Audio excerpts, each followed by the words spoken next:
heard that the president pronouncing himself that he has evidence. We've been talking about corruption in parliament.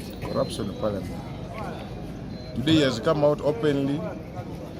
He has evidence about corruption and the network between Ministry of Finance and the Parliament of Uganda. We thank him for that. But as members of Parliament, we're now demanding for him to act. He must take action. He has the evidence. When is he taking action? That is where our concern is. He now has to take action because the evidence is there. He's talking of amnesty. Why amnesty? He has evidence. Those who have stolen must be convicted and taken to Luzira. That is all. If not, he's going to encourage other civil servants to steal, knowing that there is also amnesty for them. Also, me now, I'm looking for where to go and steal from, because now when I steal, I will know there is amnesty for me. Isn't it? So he has to act. That is what I can say. Thank you. Thank you. Very good.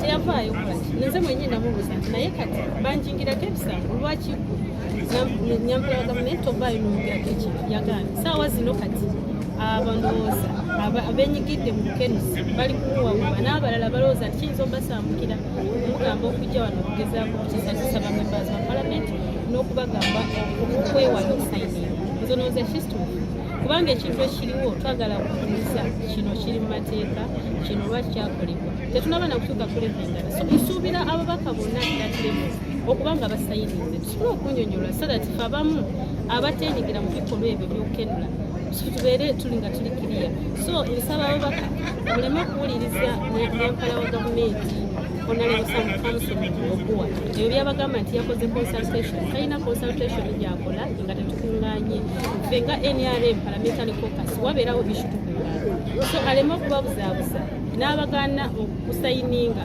abalonzi babalinze abalonzi mutuyambe buyambe omuntu yenna atasayinira motion ya sensha ey'abantu bano ababba ssente za parliament ngeri ekyonoonya mubagobe mu bululu mubagobe ku nyimbe mubagobe ku mikolo mubagobere ddala kubanga ne president abanyonyode eyo kati gundi eyo kilikati manyi eviira ddala eri neyingira parliament ne balyoka banyonyode ssente z'omumwe w'omusolo nga baziisa mu misuwa zaabwe nga bo n'olwekyo saagala muntu yenna agambe nti sawudde sategeka ffe nga ku Saturday abakulembeddemu sensha motion eno bagenda kutwala amawulire amanya mu mpapula z'amawulire ne ku nkutu emirala zonna okulaga ensi ani atayagala nguzi nani ayagala enguzi kubanga bino bannaffe bye beekwasa tebiriiwo n'ekisembayo omusango gwe bagamba nti no guli mu kooti nze naraisinga issue yemu nga ntaddeyo omusango guli mu kooti right honorable Thomas Tayebwa n'anulinga out that is president number 1 tugende mu maaso n'okulwanyisa obukenuzi tujjeyo waakiri ffe katumusindiikirize anaabusanga ku geeti wali nga bufuluma wanaaba busanga nekino kyayongeddeko nti no tuweereze amnesty oba abantu omusango basonyiibwe naye okusonyiibwa oba amnesty ejja luvannyuma lwa muntu kumusalira musango ne gumusinga lulyoka oleeta amnesty zejja mu lubereberye amnesty ejjanga omuntu amaze okuyita mu prosesi yonna ne gumusinga n'agamba nti weewaawo kikino kye tuliko era kinsanyusiza amnesty president eyo tujja gimulekera bye banaamugamba nga beetonda ebyo byabwe neeffe katukazekaze katunyweze katusibe n'obubadde bubulamu katubugatteko tufumye ekintu mulundi gumu kakati ye gy'anaawa amatuuka ne amnesty ye eyo ajja kubasanga gy'anaabasanze naye nga ffe wano ennyumba yaffe nga parliament ng'obusondasonda ne mu wansi ne mu ntebe eyo ne mu makabada nga twezeeyezeeyo anaatuyambirako awo nga tufutu. I want to thank the President for, of course, initially trying to say, should we give them amnesty? And I'm glad that he threw the question to us as members of Parliament. And when we said no, he said, okay, you will see blood.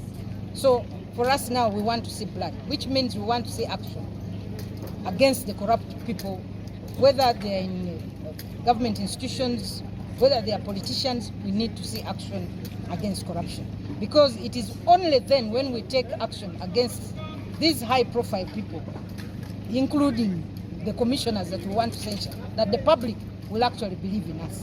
Short of that, we are actually, just talking, and it will be the usual talk.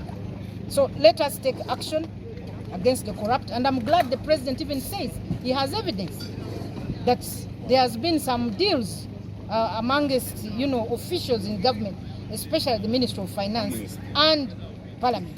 So for us, we are moving in that direction. The issue of a mistake, the issue of dishonesty, yes, mistakes are small things, but when they are big issues, where people sit and give money to themselves, that cannot be a mistake. They even minute what they have decided, how to share taxpayers' money. That cannot be a mistake. That is actually dishonesty, because they claim at the end of the day that Parliament passed it. Such a service award is a serious matter that cannot be hidden in the budget. It should have come by way of a motion on the floor of the House, so that it is debated with clear justifications, and that did not happen. So conflict of interest cannot be a mistake. Now, where does your